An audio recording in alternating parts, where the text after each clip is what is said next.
तर आज काय झालं माहिती का, आम्ही गेलो होतो कॉलेजमध्ये फोटो काढायला, पण फोटो काढायच्या आधी इकडे पाहत होती कोण भांडत होतं काय ना भाऊ.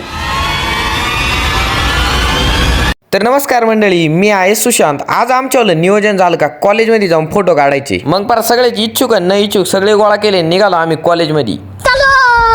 आता मेन विषय म्हणजे फोटो का मग काढायचे होते माहिती का. आज आहे ना सगळेजण जमले होते आणि वातावरण पण लय भारी झालं होतं. मग सगळे निघाले कॉलेजमध्ये गेल्या पहिलं ना श्री स्वामी समर्थांच्या मंदिरामध्ये गेलो, तिथे दर्शन वगैरे घेतलं आणि मग झाले सगळ्यांचे फोटो काढायचे कार्यक्रम चालू. येते का इकडे फोटो काढायला पोज येऊन उभे आणि कॅमेरामॅन बाल त्याचाच फोटो काढतोय भाऊ. आता मला आधीच माहिती होतं का असं काहीतरी होणार आहे, का एक जण फोटो काढणार आणि मागे 4 जण वेटिंगला थांबणार आहे. त्यामुळे मी आधीच नियोजनात येलो होतो. डायरेक्ट आपल्याला पर्सनल कॅमेरामॅन आणलाय, तो म्हणजे आपले मित्र बबलू. या पकड्याचा मागाच्यापासून फोटो काढण्यात कमी इंटरेस्ट आहे आणि खाण्यावर जास्त जोर आहे.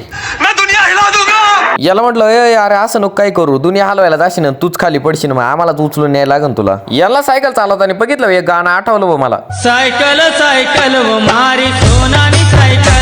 म्हटलं आता सोनाडी सायकलला मागे ठेवावं आणि आपण ज्या कामासाठी आलोय ते करून घ्यावं, म्हणजे आपण आलो होतो नाही का फोटोशूट करायला. आता आपला मित्र बबलू तर आपल्याला पर ऍक्शन वगैरे करून दाखवायचा कसं राहायचं फोटो काढायसाठी उभं. पण विषय काय व्हायचा माहिती का, जेव्हा मी फोटो काढायला उभं राहायचो ना, त्यानं सांगितलेली पोज आणि काढलेला फोटो याच्यामध्ये म्हणजे नाही का जमीन आसमानाचा फरक राहायचा. ते मला पण नाही कळलं बरं का कसं व्हायचं, कारण की फोटो काढणाऱ्याच्या आणि फोटो पाहणाऱ्याच्या दोघांच्या डोक्यामध्ये मुंग्या आल्या होत्या पार. मी आता यांना एवढा फोटो काढू त्रास दिलाय का हे मला मारायच कुदले पार.